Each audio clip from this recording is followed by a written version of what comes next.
So I wanted to create a new case study on our website.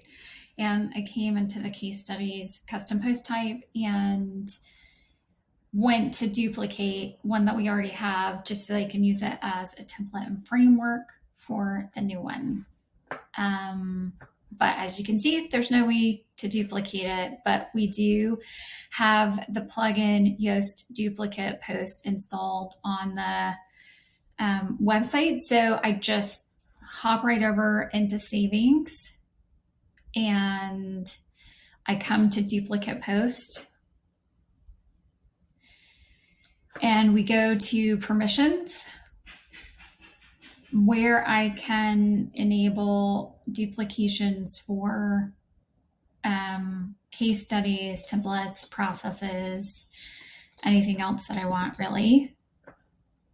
Save changes.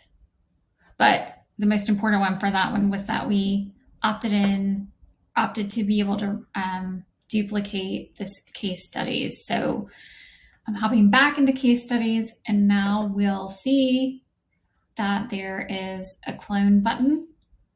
So now we can clone this case study and use it as a template for our new case study.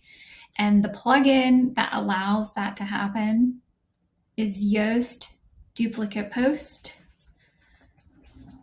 And Yoast is the same one that produces Yoast SEO and SEO Premium. So you can find that in the online plugin shop where we can search for plugins. You can see that it's active on my site, but it just looks like this, Yoast Duplicate Post. And it just allows you to clone any type of post or page that you might be using on your website.